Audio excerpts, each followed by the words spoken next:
As for would I recommend this book?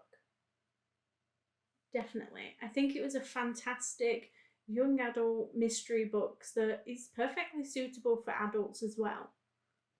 Hi, my name is Terry Westwell and welcome back to Panic at the Book Club. This week we'll be discussing A Good Girl's Guide to Murder by Holly Jackson.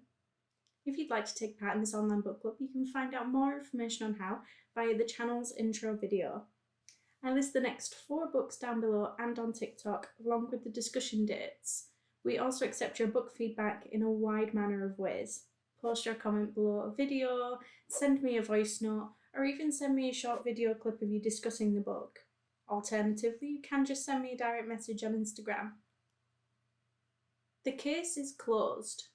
5 years ago, schoolgirl Andy Bell was murdered by Sal Singh. The police know he did it. Everyone in town knows he did it. But having grown up in the same small town consumed by the murder, Pippa isn't so sure. When she chooses the case as the topic for her final year project, she begins to uncover secrets that someone in the town desperately wants to keep hidden. And if the real killer is still out there, how far will they go to keep Pip from the truth? Just your friendly spoiler alert that if you haven't read this book yet, I would suggest going and doing that first, because beyond this point there will definitely be spoilers.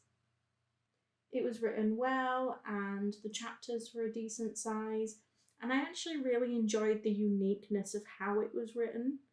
The reports were all in a different format. There were maps and spider diagrams, and even the emails themselves are inserted rather than just being told what they said. It just involved the reader in a totally different way, being able to see that thought process and the work, seeing that raw material rather than just being told what it said. It just drew you in so much more. It did take me a while to get used to the third person's perspective. I do usually prefer first person simply because I feel more connected and find it easier to insert myself into the narrative and see what's happening. However, I think it being in third person worked really well for this one. I felt I was working alongside Pippa as she was investigating the town's secrets. I have never used so many sticky tabs for one book before. There was a brief moment in the book where I did just want it to speed up a little bit, but that didn't last very long. The third part was super suspenseful and the ending was shocking. I did suspect that it was the history teacher who was having the affair, but I didn't expect that twist, only for there to be another twist. When it said that the girl he was keeping locked up wasn't Andy, I don't think I've been that surprised since the reveal of A in Pretty Little Liars. But I must say, Poppy had some guts. What if Elliot was more inclined to be aggressive in order to keep his secret? I was fully expecting a fight to break out. I actually felt a little bad for the guy, but only a little. At least she called the police before going in. It was definitely clever, but it still felt a little bit hasty. What if she'd been wrong and there was a perfectly innocent and reasonable reason for Elliot to be there? Putting everything else aside, imagine how embarrassing that would have been. I understand why Becca did it, and Pip did too.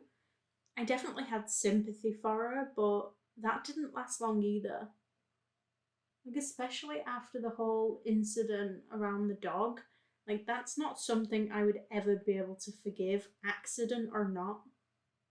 When Becca offered Pippa a cup of tea, I knew she was going to do something. I knew she'd probably kept some of her sister's stash. That ending was fantastic though. Pip could definitely give Nancy Drew a run for her money. She did a way better job than any of the police obviously did. She's just very dedicated, intelligent, and very anal when it came to her homework. She was emailing herself the work just in case. which I've done on the odd occasion. I haven't had a flash drive on me, but in this case, it saved the investigation. After losing her dog, she was a little bit thrown off, obviously not wanting anybody else to get hurt. But between Pip and Ravi, ultimately, I don't think anything was going to stop them.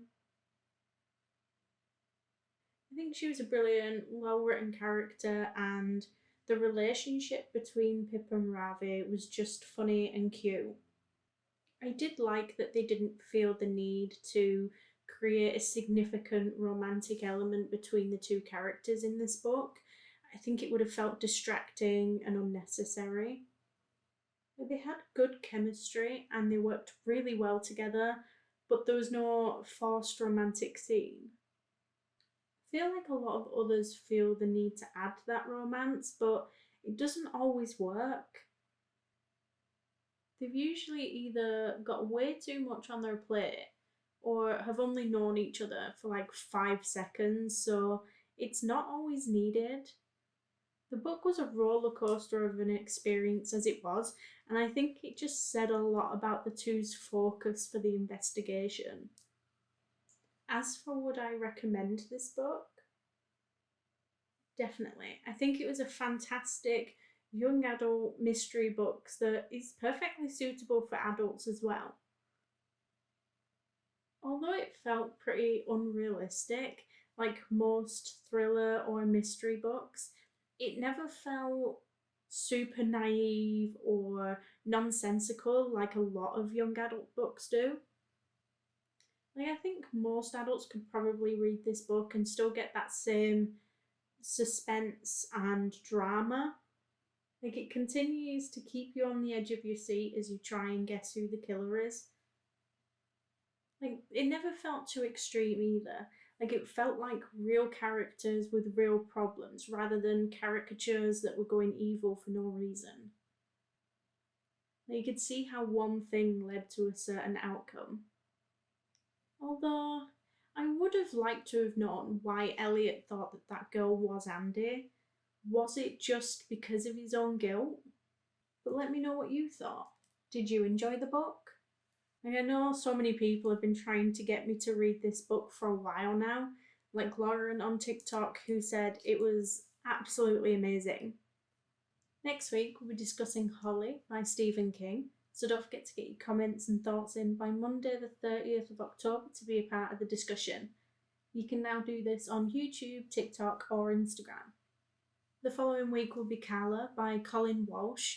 Now, don't forget, if you do need a little bit longer to read a book, we do now list the next 4 books down below and on TikTok, along with the discussion dates. That way you can choose which one best suits you. Thank you all for joining, and if you like this video, please don't forget to like and subscribe, and I will see you all next week. Bye.